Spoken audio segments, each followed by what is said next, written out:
Next strategy, subject to. So subject to is much like owner finance.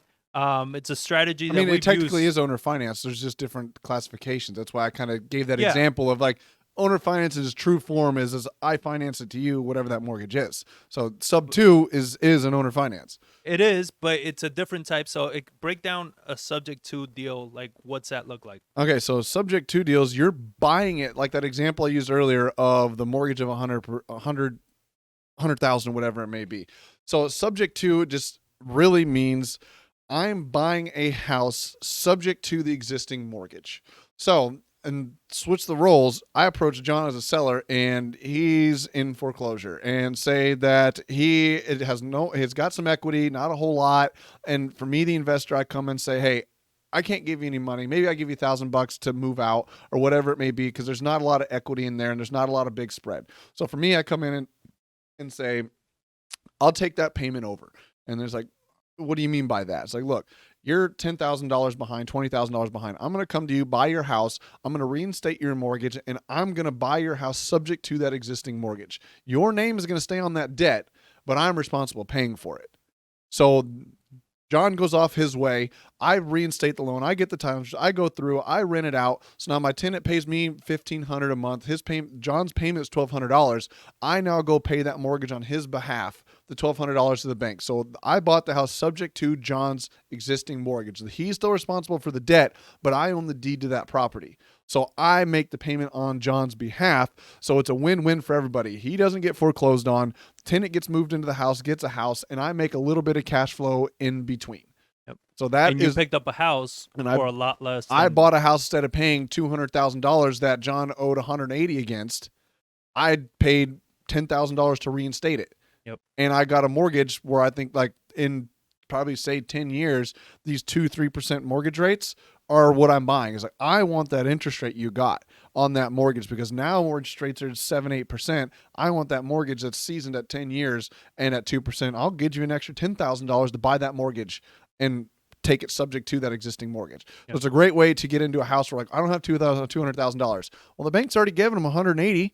Like, just buy that and reinstate for $10,000. Now I got his loan for $10,000 to reinstate it, and now I hold the deed and I can get a rental property and cash flow it that way. Yeah, and not just for rental properties, but we've used this when we were flipping a property. We've done flips in these past couple of years where we bought the property subject to, and all we needed to come to the table was with the rehab money. So we didn't even have to borrow that. We put up our own capital. We renovated the house, and when we sold it, we paid off the mortgage, and we got our money back and then some. So it cost, instead of costing us on that project, I think it was like, I don't know, like 150 to buy, renovate it, and everything. It ended up costing us closer to like 30, 40 grand to do. Yeah, we've bought rental properties. Yeah, that way. I was like, we've bought rental properties, owner finance. We've bought flips, owner finance. We even bought a rental on owner finance and refinanced out of that owner finance deal into permanent financing. Yep. So like, it is a great strategy, but you need to find somebody, because it's very easy strategy to screw up and do wrong and create all kinds of problems. For any number of reasons. So like, you need to find somebody that can help walk you through that deal or has had experience to tell you like, what are the pitfalls? What are the issues? What are the concerns of people that are going to have? Because you can sell people on owner finance, but problems can arise in 2, 3, 4, 5 years, because that person is still responsible for that debt. And it does still show up. If they try to go get another house, they're going to run their credit and say, you used to have a $1,500 payment. No, I sold that house.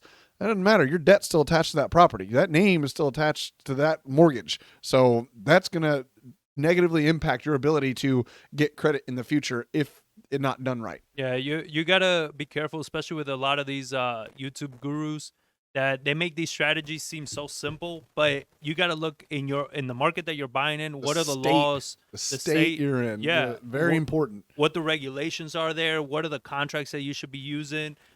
We always give, when we do subject twos with sellers and everything, we do give them the right to foreclose on us. There's a lot of investors that do not do that. So, and that's, in our opinion, that's a really messed up way of doing it, because you can completely jeopardize the credit, everything, and they're the ones that are going to get foreclosed on, not you, and you don't care. So always do it the right way. This is a very powerful strategy, Yeah. but it's a strategy that can get you into a lot of trouble, and it can get a lot of people into trouble. So make sure you're seeking out.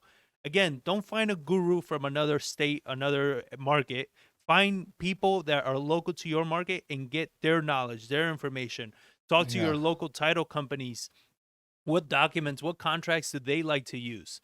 You know, what is it that they will close on? Because that title insurance, all those things really matter. Especially around the owner finance strategy. Like you can get a guru that comes across on teaching, fixing, and flipping. That's pretty universal. Yeah. But like when you get the no money down, figure out how to buy houses, owner finance, and it's a traveling guru, Yeah. is like that is where it can get very dangerous because real But you estate can is use their hyper. contracts though. They God. have their custom contracts. Real estate is hyper local. Not Yeah. only federally, state, county, down to the city. Cities have their own regulations around. Like the city of Philadelphia banned wholesaling.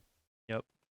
If you're going to traveling guru and you go through Philadelphia and you can say you're wholesaling, you don't know your local regulations, and you do that, like you just screwed yourself. Yeah. So especially around this strategy, because there are all kinds of different laws around the disclosures you need to do, the different types of things you need to say around a lot of that stuff. So like when it comes to the owner finance piece, and you're going to get a lot of these people coming around, especially now with the market we're in, I feel like you're going to get a lot of gurus coming out preaching the no money down stuff like that. You need to be, 100%. you need to be very, very diligent in who you listen to on that kind of stuff. So Yeah. you can get base education for sure. Yes. It's great. You can get knowledge, you can get terms, you can get possibilities. But when it comes to actually executing, make sure you know somebody that's in that local market and has done it in that specific area to help guide you, especially on your first one. Yeah, that's very important. So subject to, again, that's an amazing strategy. It's how we got started in real estate. When I got started, I was doing